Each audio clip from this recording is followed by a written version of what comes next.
Running a business can be exhausting. Building your website shouldn't be. With Wix, you can express your ideas, give direction, then leave the heavy lifting to AI, from site creation to branded content and images. Have fun with the details. Customize what you want the way you want, and manage your whole business from a centralized dashboard with expert AI tools. Build, scale, and enjoy the incredible results. You can do it all yourself on Wix. You're listening to the Archaeology Podcast Network. This is the CRM Archaeology Podcast. It's the show where we pull back the veil of cultural resources management, archaeology, and discuss the issues that everyone is concerned about. Welcome to the podcast.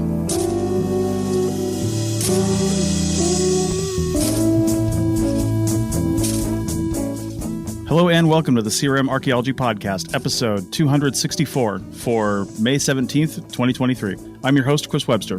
On today's show, we talk about how to prevent or at least lessen burnout in CRM.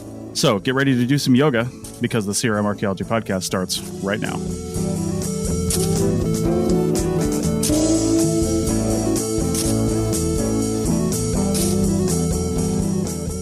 All right, welcome to the show, everybody. Joining me today is Bill in California. Good morning. Andrew, again in California. How's it going, everybody? Heather, just basically across the street from Andrew in California. Hi, everyone. All right, and then we've got Doug over in Scotland. It's a full house today. Jeez, how am I always like the non-Californian person these days? Even I'm in California right now. I know, man. Like, do you guys remember when the podcast when we like used to cover like all of America across all the time zones and Canada? Yep. Yeah. This is why I started saying where everybody is calling in from, but now I might just have to stop it, to be honest with you, because it's like all the same every time, and we don't have a lot of spread anymore. So until I leave California, then there will at least be three of us, Doug, you, me, and California. So hey, it's a big state, right? It is. We'll have to wait until Andrew's off in Belize recording from there, and Bill's down in the Caribbean somewhere, and then Heather's off in another state doing a project or something. Then it'll be more interesting. So we'll wait for that. So. Well, and also you were saying that Heather's right across the street from Andrew. That could be a 45-minute drive in California. You can see where you want to go, and it just takes you an hour to get your car to it. Right? It's easier to walk. It's easier to walk. Yeah. No. I know. I haven't looked at the map, but I'm probably less than like 70 miles from you guys right now, but it would probably take 2 hours to get there. It's probably faster for all of us to get to Scotland than to get across the street. That's probably true. Yeah. All right. Well, speaking of driving a lot and being away from home a lot, let's talk about burnout in archaeology. That's going to be the topic today. It was my topic choice today. And check down at the show notes. We're going to have some resources down there for you to take a look at, some of the stuff that a few members of the podcast have put together. And I figured we would talk about this because not only is this a topic where if you're listening to this, in the future and you're running through a back catalog or you're looking for something in particular and you just happen to find this episode, it's still going to be timely, I think. And then also, if you're listening to this in real time, it's the middle of May as this is coming out, 2023. And for a lot of people, this is when the field season really starts to ramp up. For a lot of people, it already has, right? It's already in full swing.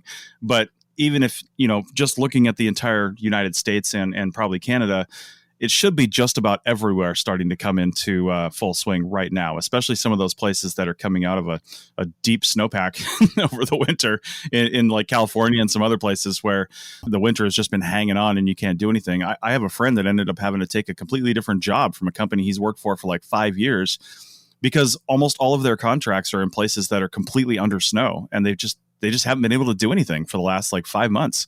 It's been totally rough. So, but even places like that are starting to thaw out, and people are starting to get into it. So because of that, as Heather can probably attest to, I'm sure there are lots of contracts that are supposed to be done yesterday, and the contractor and client wants them done now.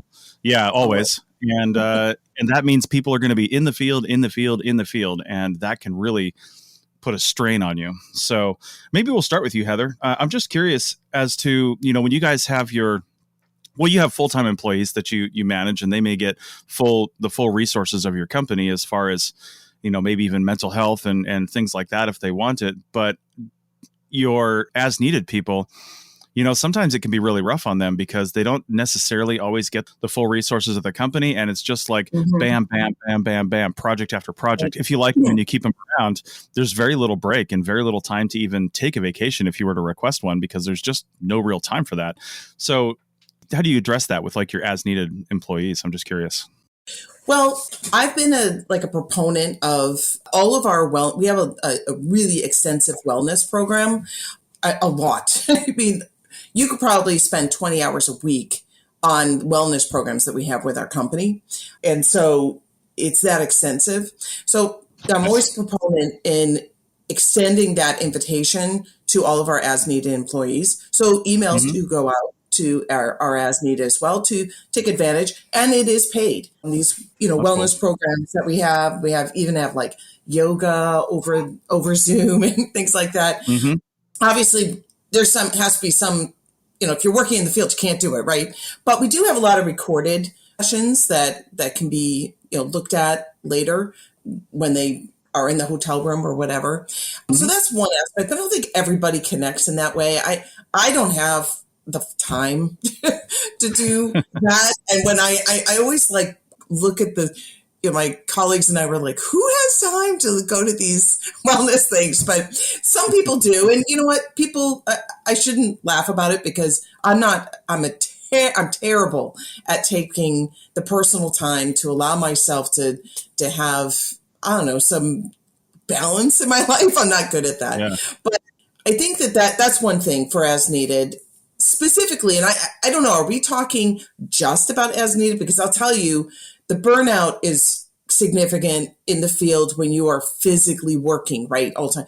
But I'll tell you, going nonstop with, every single day of the year, writing and managing. And burnout is a real thing for other aspects, right? But we could probably spend a whole time just on the field aspect of burnout. I was only mentioning as needed for your company because I know you guys have good solutions for your full-time employees, and I wasn't sure if that extended to the as needed. It does carry over. I would say the other thing that I do is I really do try to connect with our regular as needed folks, and there's no shame whatsoever if somebody says, I need some time. We really do work around the as needed folks. There are people that we understand. I can think of one in particular right now. She's very good. And when she's able to work, we put her to work. When she can't work, she doesn't work. We really do work around her lifestyle. I try to do that the best that I can. Yeah. Okay. Bill. Yeah, I'm glad that you said something about not being good at taking care of your own self, because those systems are only as good as the people who, if you take advantage of them. And that was the other thing that I'm glad you mentioned, that the burnout is real, because that a lot of us are actually going into that. We're going into the field season already crispy from what just happened over the last winter. And I think that with all the shortage of folks and, how much people are, kind of overworking or double working and all the different stuff that everyone's doing, I think that, we may be seeing a year where a lot of people are actually already coming in burned out. And the show's coming at a good time, but definitely the burnout is very real in my life, and I'm supposed to go out in the field and handle all this other stuff that I'm supposed to do. So yeah, I guess maybe some tips on how to handle that. Yeah, indeed. Heather.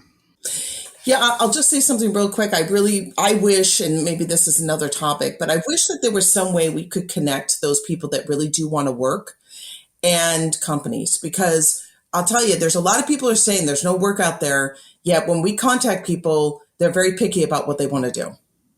And they're like, no, I don't want to do it if it's this, and I don't want to do it if it's that. And, I teach my kids that, and it's reality, life is about doing 70% of what you don't want to do. I'm not talking about misery or stuff that, ethically you don't want to do. I'm talking about stuff that's not fun. It's boring.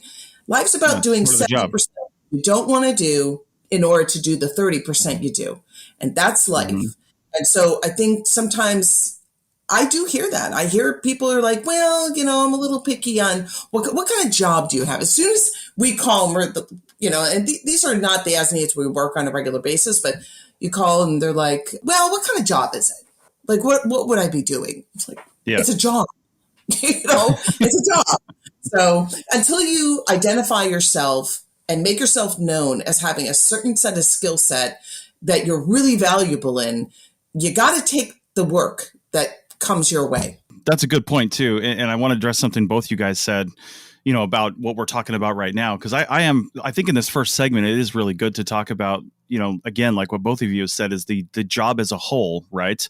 And coming off of the winter that we've had and coming into a summer and potentially a very busy summer, especially in places like California and heavy development areas. But in futures, in the next segment and maybe the one after that, I do want to get into, okay, you're in the situation that you're in. How can you do these little micro improvements to help with your burnout while you're out in the field and while you're doing these different things? But the first thing to try to solve is, try to balance how much work you're doing, the type of work that you're doing. And Heather, a quick comment on your 70-30 theory. I'm going to make the assumption that you're talking about your actual work day. Like 70% of your work day is something you may not like doing, and 30% is the stuff that you do like doing. And that I could probably get around, but not if it's like your entire day and your whole life. Because I got to say, a lot of people stick around in jobs that they don't like at all. Like the whole entire job is crappy, and that will prevent burnout. I mean, really fast, right? It depends on what you call crappy, right? I'm not talking about work that's very unsatisfying, whatever. But there's some things, like not everything is going to be butterflies and bunnies. You're going to have things that are not so much fun, and you're going to get into a job and you're going to think, oh, wait a minute, I thought this was going to be more fun, and it's not.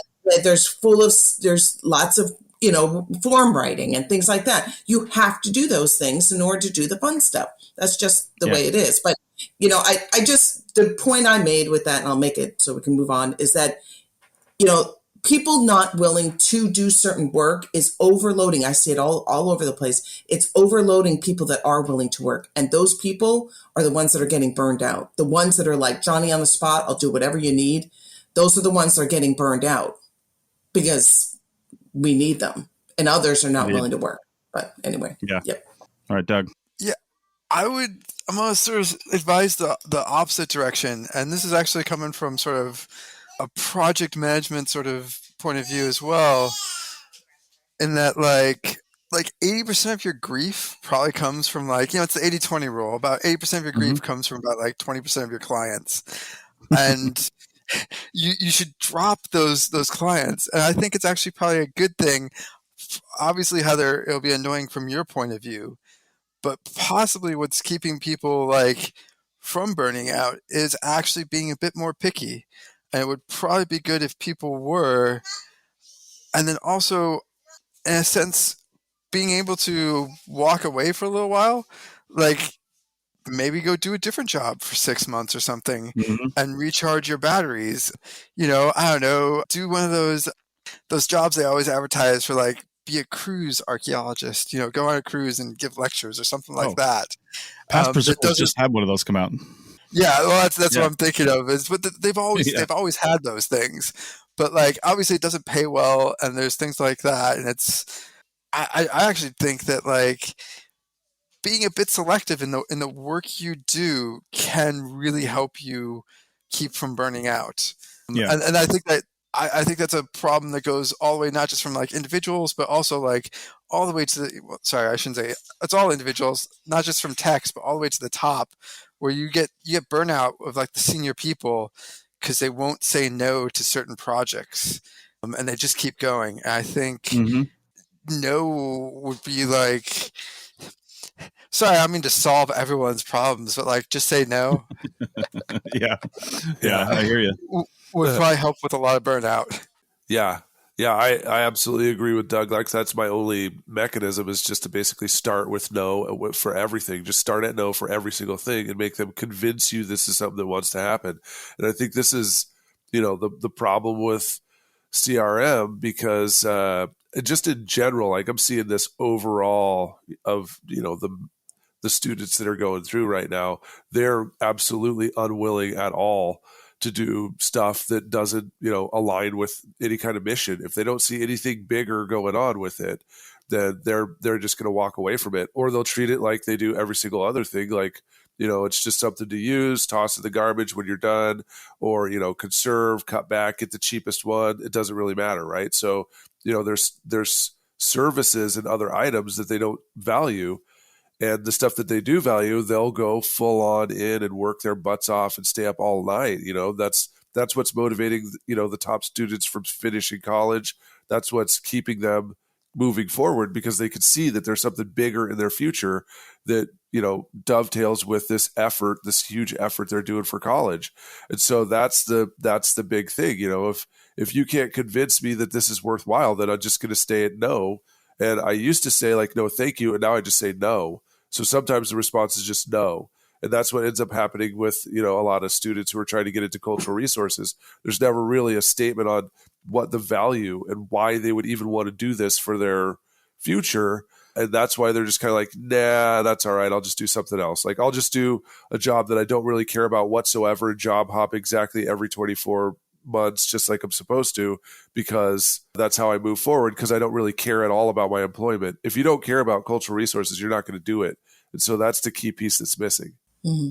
All right. Thanks for that, Bill. We're going to continue talking about this, of course, and probably take it in a couple of other directions in the next segments. So stand by and listen to these words from hopefully we have sponsors and advertisers in there, because, we don't want to do this for free and we want to keep it free for you guys.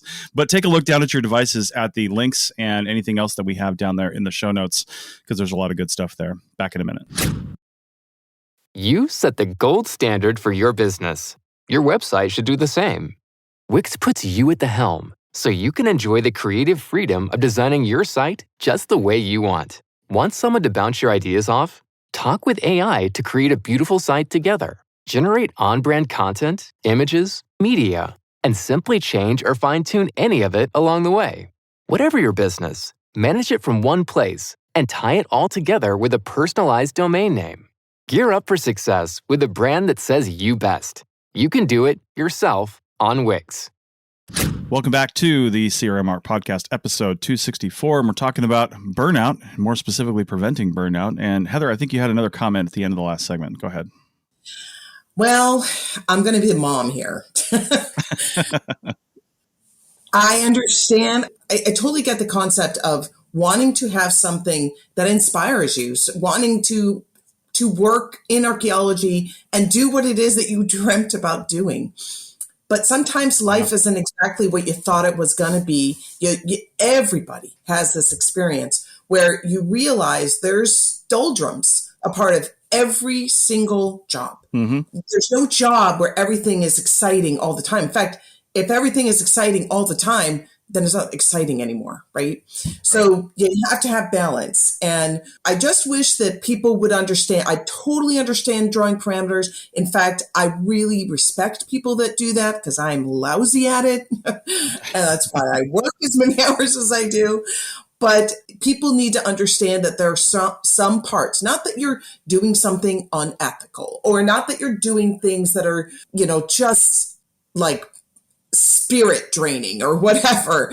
That's not what I'm talking about. I'm talking about the boring stuff. So that kind of, those things, they teach you also. And you have to experience every aspect of this job to get good at it. And sometimes some of those doldrums and those things that everybody's been doing rote, you may have a skill set that allows you to improve that way or that process, right? Mm-hmm. Not, you don't want to get into I'm going to reinvent the wheel on everything, because there's a reason why things are the way they are. But sometimes, that's innovation. That's something that will excite you, right? So you got to accept all portions of the job. But I think one way of mixing things up a little bit, to get back to what do you do when you're in the field to keep from burning out, is two things: either separating yourself and having a hobby that's completely separate from archaeology altogether, just give your brain a rest. And then the other thing to me would be be disciplined and set aside at least 30 minutes a day to do something towards advancing in your career. whether it be a skill set, whether it be just learning about regulations or something that's going to help you take that next step in your job. It doesn't happen. It's too easy when you're so busy and burned out to get stuck being busy at this stage in your career that you'd never progress. You see it all the time because people are they're not intentional about improving. And so that would be the one thing. And if you feel like you are doing something that's helping you become a better archaeologist and putting you in a position where you can move up in your career, that to me would help with the burnout. Indeed. Good points. Yeah, I would just agree with Heather. I feel like this is the segment that strikes back against the previous segment and be like, hey, man, sometimes the job is just the grind and you got to deal with it. So how do we deal with the grind, right? How do we deal with that? And I think Heather said that key term of hobbies. And I swear, like, I find hobbies just so important for just your human psyche and health. I love hobbies so much. I've been thinking of doing a second YouTube channel just called Kinkella Has Hobbies, just talking about hobbies, because I think it's so important. Again, you know, when we're in this line of work, to get your brain away from it, because it can just totally take you down. So a couple examples that have worked for me in the field: bring a musical instrument, like, for yourself. You know, if you already know how to play it, take it up again. If you've always been wondering about it, go ahead and buy one, and just, you can have it in your hotel room and you can hang out and just try for a while. And it's really relaxing and it's like really fun and it's good for your brain. I always used to do that with a guitar. Now, little sub note on the guitar itself, I would recommend bringing an electric guitar, actually, because an electric guitar unplugged is quieter than an acoustic guitar. And good point. Yeah, while you're learning, nobody wants to hear your sweet tones. You know what I mean? So, like, headphones these days too. I mean, come on. I know. That's what I would do. So, like, unplugged electric guitar, but through headphones or something, and then you're like not annoying, and it's like super fun. Another thing I would do is sometimes have like a theme when you move place to place. It'd be like, hey man, every place we're gonna try the tacos at like the best taco restaurant in Bakersfield, and then we're gonna compare them to the one in Yuma, and we're just gonna do that at each place.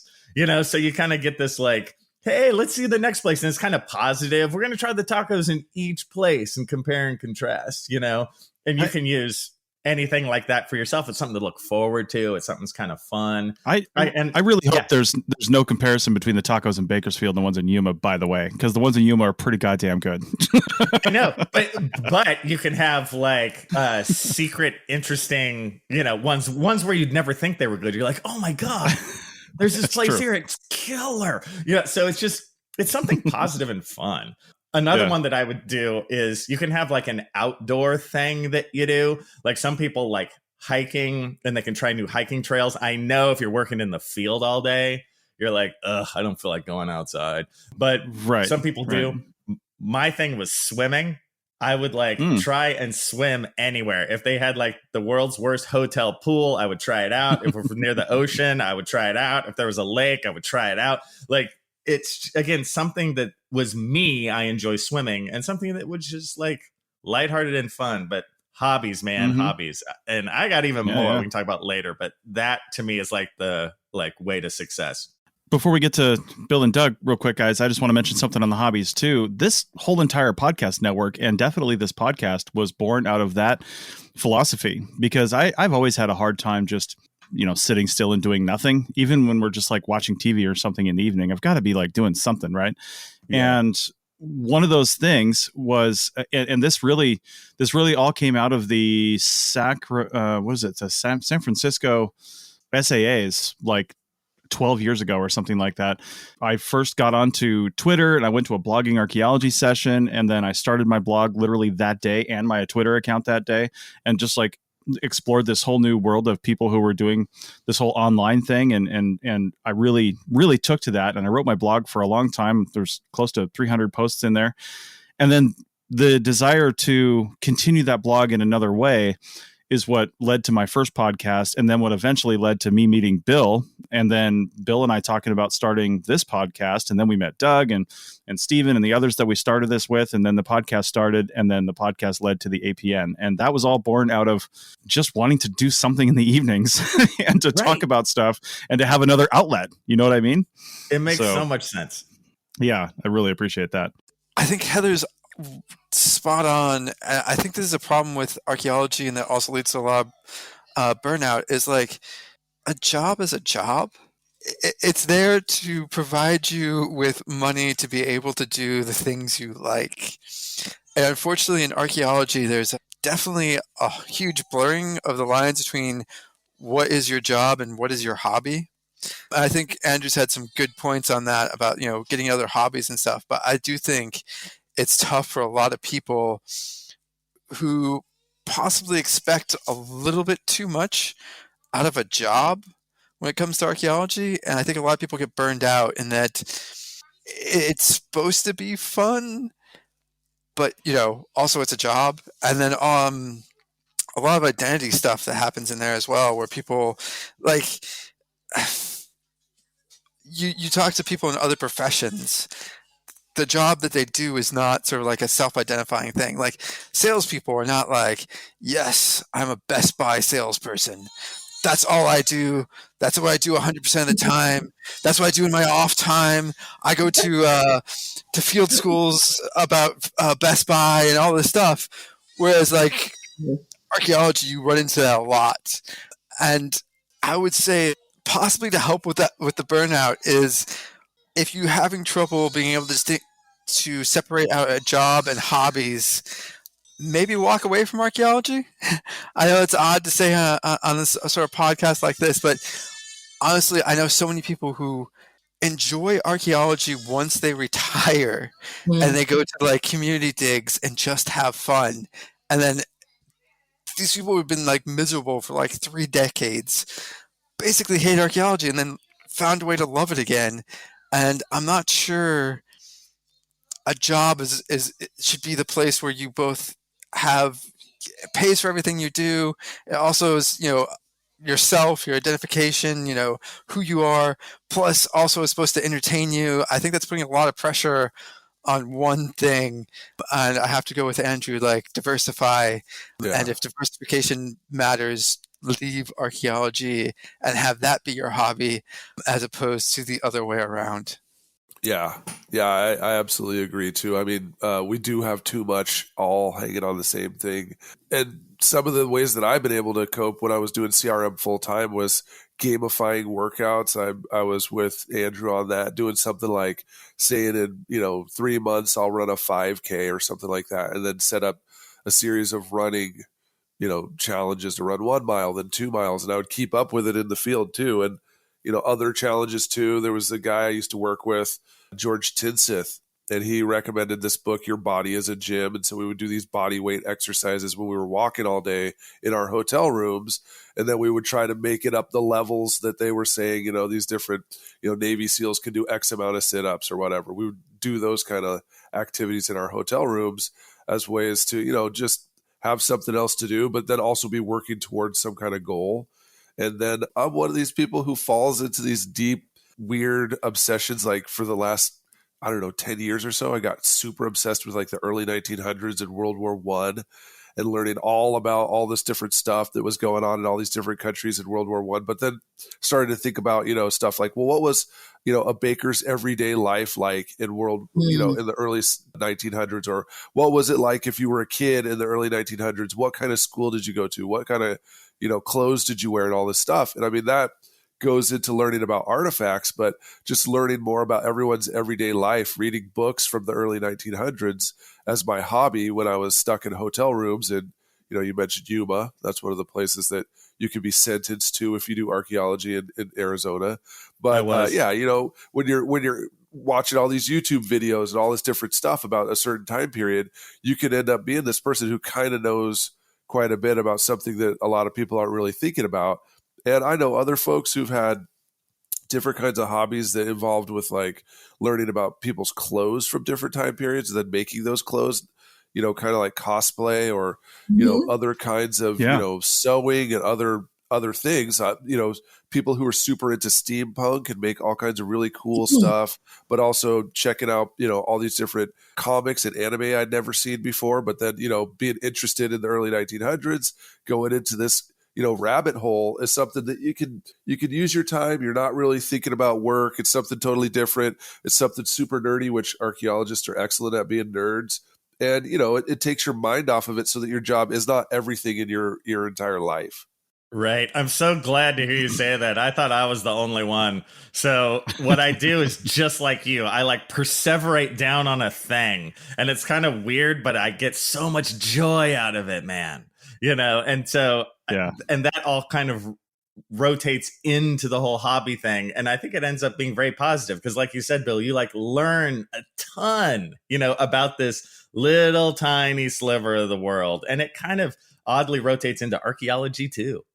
You're still using your skill set from archaeology, which is why you love archaeology, the research, the investigative process, all of that. You're still using it. So it doesn't have to be a hobby, doesn't have to be so separate.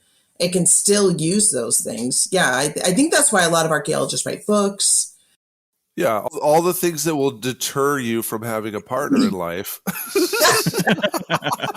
Stone tools. Oh, yeah, I'm pretty sure that'll work excellently on your dating profiles. Talk all about your stone tools. World War I. Oh, yeah, I'm pretty sure there's people lining up to date someone who's all about World War I. Yeah, so, all the stuff that'll make you repulsive to the normal world, just do all of that as your coping mechanism. Listen, there's 9 billion people on the planet. Somebody's going to really get into that. I'm just saying. Yeah, there's the other ones who made the YouTube video series, as I've watched time and time again on World War I. All 8 of those people are the only matches I have. Yeah, guys, I don't know. I don't think anyone here has done modern dating through the apps. No, I miss that. In World War I. I have kids that do though. Yeah, my friends and my family are going through that, and you would like to think that you'd be matched with that person who also likes stone tools. That's not how that works, guys. That's not how that works at all. Oh no! Yeah, I hate to break it to you. Oops. Hey, I think we just came up with the next business idea. I'm going to end the segment with this. We need to have an archeo dating site. We'll just call it archaeometric, right? I don't know. That could be. Have one archaeologist. Yeah. So just naming it already, I already can see us having problems. I know. We can't even decide on a union, which is a tough topic to talk about. You just make one comment on Facebook and it descends into chaos. There's just so much there that I don't know. All right. Well, there's so much more to this podcast, so let's take a break and continue it on the other side with the last segment. Back in a minute. Welcome back to the CRM Archaeology Podcast, episode 264. And we're talking about burnout, and this is the final segment, so we got to wrap it all up today, right now. So one of the things I wanted to discuss, well, first off, we were talking about, saying no to certain jobs and things like that in the very first segment, but I did want to mention something I was thinking about that my wife and I actually did, because we were getting burned out working in the Southeast. I got to tell you, the job was okay. The hours were okay. We were working with a company that was basically had us Monday through Friday because everywhere we would go was not that far away. So we didn't have to do 10 on 4 off, but we did do Monday through Friday, usually in a hotel room a few hours away, something like that, just because obviously it's, better for the field work that way. And that wasn't bad. It was actually pretty tame, 8-hour days, including the drive time. And, all that was okay. But the archaeology was just, sometimes it was really great. Never forget this one project where you literally just dig a shovel test. It was all one strat. So you'd put the whole thing in your screen and then lift up your screen. And it was just a pile of ceramics, almost every single time. It was just super cool. I actually got almost old finding ceramics because we found so many. I mean, tens of thousands of sherds across 2,500 shovel tests. And it was ridiculous. But then a lot of times it was just hacking through the Georgia, South Carolina, North Carolina brambles in the summertime when they're nice and green and hard to cut through. And then they cut you anyway. I still have scars over all of my arms from those stupid projects. And then on top of that, you don't find anything, right? You're just in these areas where you're just struggling for an hour to get to your next shovel test 30 minutes away, and then you dig it and there's nothing there. And it's like, why am I doing this to my life right now? And then there's ticks and mosquitoes the size of helicopters and snakes. And it's just like, what are we doing here? And so we made the very conscious decision to pull up stakes, and basically we tried to get jobs in the West, but nobody would hire us because we didn't have the experience in the West, and we didn't really know, about moving around. So we decided we got rid of our apartment. We got rid of both of our vehicles and bought a Toyota 4Runner because we both had separate vehicles at the time, and basically puts all our stuff in storage and as much as we could in the 4Runner for living in hotels and camping. And we shovel bummed our way across the United States for about a year until we made it over to Nevada. And Nevada is where we really enjoyed being. And we spent a decade in Nevada after that, ended up going and getting all our stuff and bringing it back to Nevada and stayed out here. And that dramatically improved I think just our psyche and our well-being. Because for us in particular, we liked that area better. And it was just better for us, because your worst day in Nevada, I've always said on survey, where you don't find anything, is just a hike in the beautiful high desert. You might not find anything that day, but it's just really cool areas that you're in. And it was super fun. So that can be one way to help prevent burnout, is just try to work in another region. I know that's not possible for a lot of people, but try to go somewhere else. Bill, you've worked all over the place. Yeah, I can agree. I worked in Virginia for a while, and at least it was Northern Virginia, so it was close to DC and all that stuff, but it was still Virginia. And there's something about it being 103 in Arizona versus 103 in Virginia. Just being able to see humidity underneath the street lights because it's just so wet, and you get out of the shower, you dry off, and you're wet. And then your clothes are wet that you put on. Like, you need a machete just to cut through the air in Virginia in the summertime. Yeah. So I could definitely see that too. And I could also say, there's like I was just mentioning about going down a rabbit hole on one topic and learning a lot about it. There's also something to be said about learning about a whole different time period or different kinds of artifacts. Like, if you spent all your time learning about lithics, go ahead and learn about metal. It's one of the things that no one ever wants to learn about. But if you think about it, there's more artifacts made out of metal than were ever created that are still around, than formal projectile points or actual tools, right? So learning about these different kinds of pieces of metal and different car parts, other different kinds of ceramics, paper, all different kinds of maps. I mean, there's a whole bunch of different stuff that you can learn about that you might find really interesting. And that also kind of breaks through the burnout. Because if you're standing there monitoring all day, but if you spend some time learning about the map of what stores used to be there, and maybe what used to be there, or different tribes and groups that used to live in that area, that some of that stuff can kind of cut through while you're just standing there waiting. You're hoping that you'll find something that you just read about. It's interesting you say that, because I used my blog kind of for that when I started writing the blog. My first few years in archaeology, I did not like historics at all, right? I was just never, it's not that I didn't like historics. I just wasn't into archaeology that was that recent. You know what I mean? I first got interested in this whole field through paleoanthropology. So I'm looking at stuff that's hundreds of thousands and millions of years old, right? And I went to Africa for a field school in Olduvai Gorge. I mean, I was just way into paleo.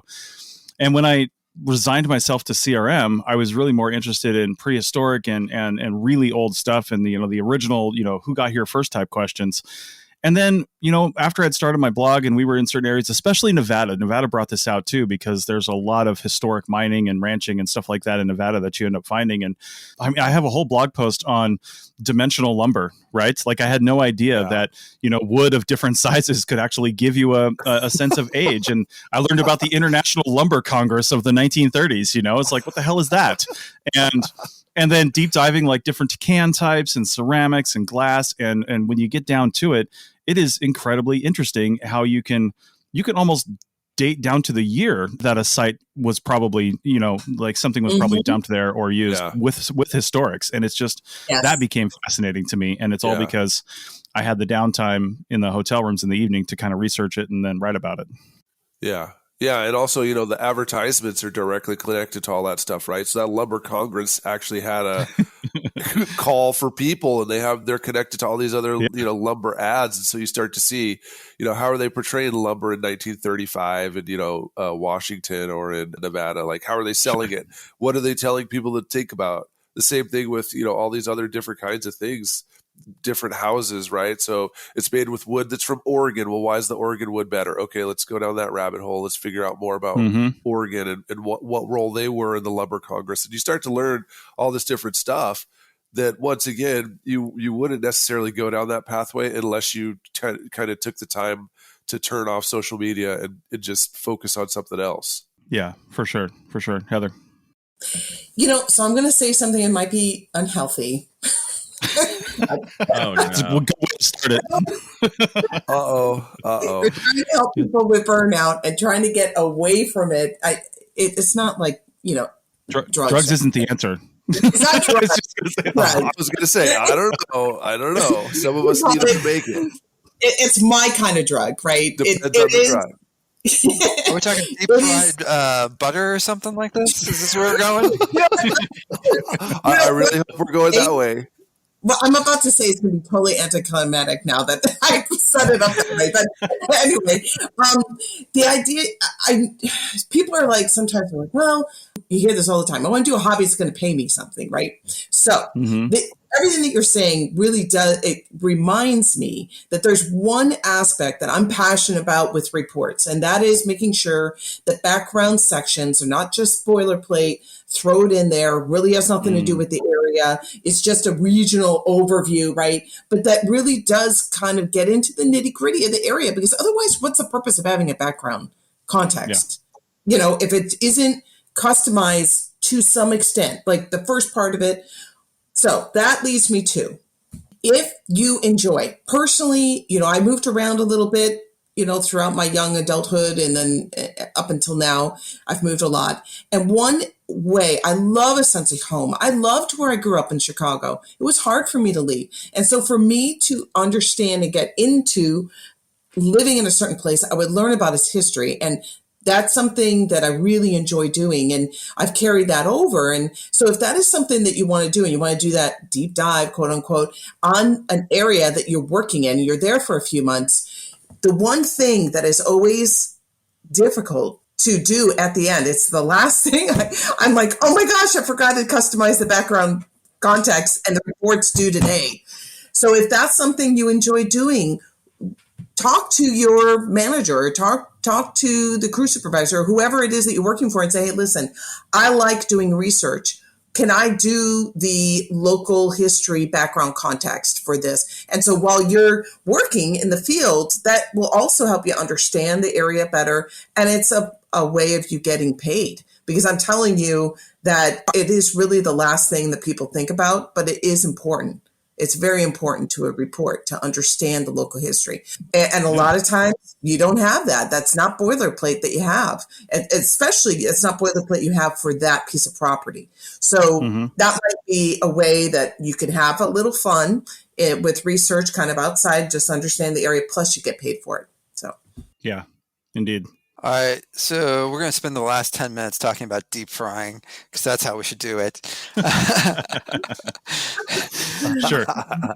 Actually, what I was going to say is burnout, I mean, it probably hasn't been classified yet, but you're talking about pretty much a mental health issue, and that it's also going to be very difficult, and a lot of overlap between burnout and depression.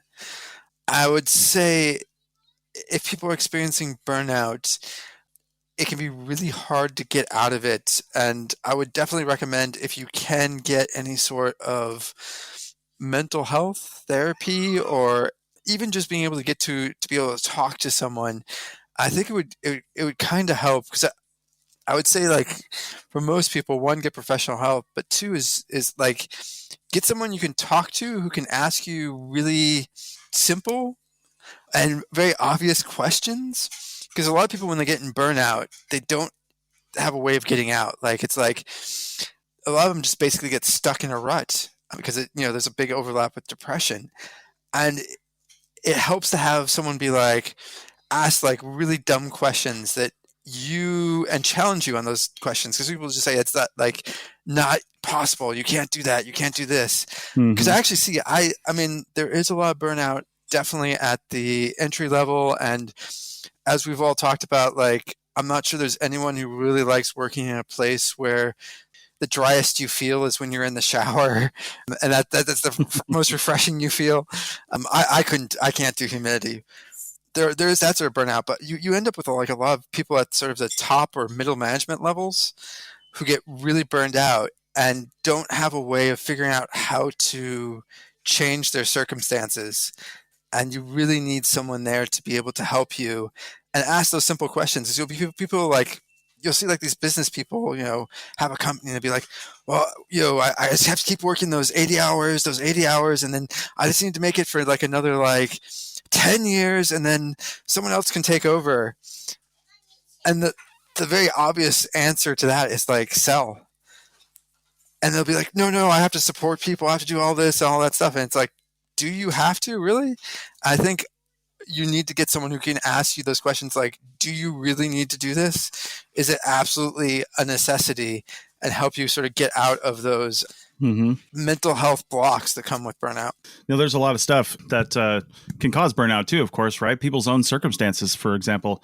You never know what somebody's going through. And that's something important to remember as crew chiefs and project managers and field directors when you're dealing with people that, they may come to work with a little attitude sometimes, especially on day 9 of a 10-day or something like that. Or even day 4 of a 5-day, but on a 3-month project. Maybe there's just, some stuff going on, and it's helpful to, I don't know, just be cognizant of that and maybe even take them aside and say, hey, is there anything I can help you with? You want to get into it too much, but say, is there anything I can, can you want a day off? Something like that. Is there anything we can do here to, help you get back in the game, so to speak? Everybody's not going to be on every single day, but, just help you get back. Heather?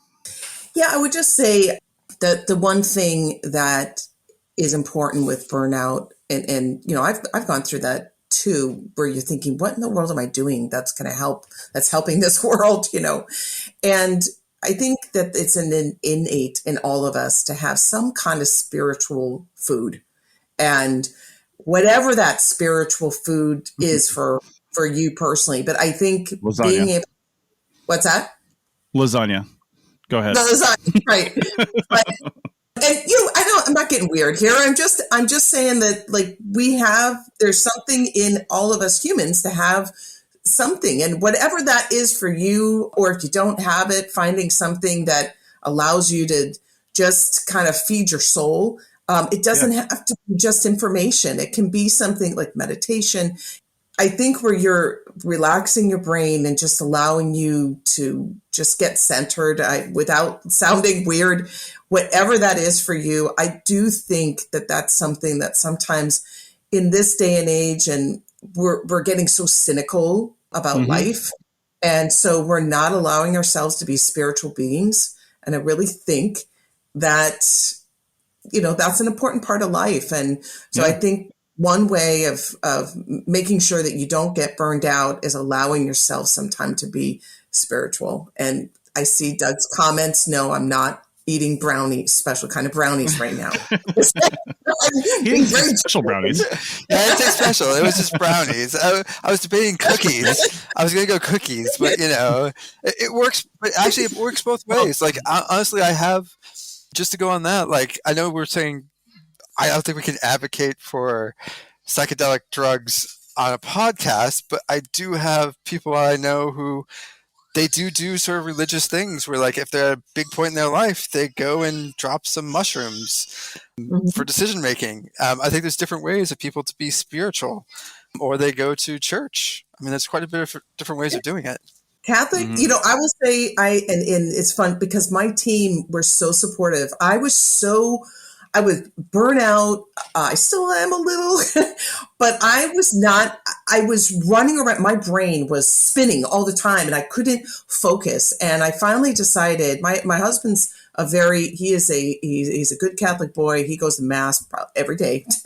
And that's a Catholic thing. It's not every, and I grew up Protestant, but anyway, I started to saying, okay, I'm going to stop my day at 5:00 and I'm going to go to mass. And evening masses are usually pretty quick. They're 20 minutes or 30 minutes. And so I did that, and it was good because it gave me a stop in my day to say, I'm not working past this time. Sometimes I still work at night, but it still gave me a break in my day. Otherwise, especially with COVID, the way everything is kind of mushed together and you're working at all different hours of the day, to have that one time where you stop, it's a hard stop right then in order to do this one thing every day. It was very methodical and very, routine. It definitely helped me. I'm not always good about doing it, but that was my thing. And, everybody has their own thing, but I highly suggest it. I think it did help me a lot. Okay, this has all been really great stuff. And really quick comment on the food thing, Heather. I totally agree. That goes back to what Bill was saying with, hey, have a thing where you look at the best tacos in a town, which is cool. But one of the things for me is I love breakfast, right? And my wife and I have been traveling it's coming up on 3 years here in June, constantly. Like, we haven't been to a home because we sold our house, right? We spent some time at family occasionally, but we've been essentially on the road for 3 years solid. And while we're not doing field work necessarily doing that, we are working the whole time we're doing that. And it's kind of a similar situation. And one of the things that, regardless of the town that we're in, that kind of brings me back is having a good breakfast at a nice little diner or cafe or something like that on the weekend, right? You can't do it every day, of course, but just like on the weekend or something on a Sunday or a Saturday, that kind of thing is nice to do, which made Mexico really tough. Mexico, I don't really like Mexican breakfast all that much. And there weren't too many places that there wasn't any in the town that we were in that had like what I would consider like an American style breakfast. That was actually a little disappointing for me. But to be honest, that's one of the things. So that we look forward to going different places. But I would also say, just as we're closing out this podcast, first off, if you've got any ideas that will help, wherever you see this posted, maybe leave something in the comments. And I'll just leave a couple other tips. They're actually in one of the resources I put down, which is in my book, which is kind of like customizing your hotel room. If you have to live in a hotel room, sometimes they can feel very hotel-y, right? Well, bring your own little things to put up. Bring a picture, or bring some little trinkets or something you keep with you, and just little touches that make the room feel like yours. And in some cases, even maybe rearrange the furniture, but take a picture before you do that and put it back before you're done. Sometimes it's not possible because it's all nailed to the floor or the wall, but otherwise move things around. Don't go out to eat every night. Yeah, stay away from hotels like that, though. Hotels that have. Sometimes, though, like if you're working in small town Nevada, there's usually like only one or two choices, and you get what you get. So, but anyway, yeah, bring those little touches, and just try to have a normal evening, and don't see every project as either like vacation or a field school or something that's not your normal job. That's what a lot of new people in the field do, and including myself. You end up seeing every project as you see different people, different place, different hotel room. You usually associate hotel rooms with vacation or travel, not with work. And that's a really hard mind shift to have, is to make that switch, and then to switch back when you actually are on vacation in a hotel room. It's really weird to say that, but everybody who's done field work knows exactly what I'm talking about. So anyway, there's a lot more we could talk about, and maybe we'll bring this up again in the future, but I think we'll leave it right there. Check out our sponsors in the show notes as well, if there's any there. I know there's some for this episode, so check those out. Some of those could actually help with burnout, now that I'm saying that out loud. And from that, we will see you guys next time. Goodbye. I'm not keeping it, Doug. I'm not keeping it. Oh, you have to. You have to. This is our contract. It's a social contract. That's it for another episode of the CRM Archaeology Podcast. Links to some of the items mentioned on the show are in the show notes for this podcast, which can be found at www.archpodnet.com/CRMArchPodcast. Please comment and share anywhere you see the show. If you'd like us to answer a question on a future episode, email us. Use the contact form on the website, or just email chris@archaeologypodcastnetwork.com. Support the show and the network at archpodnet.com/members. Get some swag and extra content while you're there. Send us show suggestions and interview suggestions. We want this to be a resource for field technicians everywhere, and we want to know what you want to know about. Thanks to everyone for joining me this week. Thanks also to listeners for tuning in, and we'll see you in the field. Goodbye, Doug. Goodbye. I'm not Doug, though. Bye. See you guys next time. Well, I guess if I have to do an outro, I'm just going to add like an addendum to last week's podcast, we were asked about like a final one-line myth. I missed a beat, and I should have said, like, there's the myth that AI is going to take our jobs. I should have thrown that in there. Mm-hmm. So that's gonna how I'm gonna end this podcast. But just adding that comment on the end there. That's another myth that we missed, Chris. Well, that's a new one. It's also a myth that Doug knows how to end a podcast. So with that, we will see you guys next week. All right.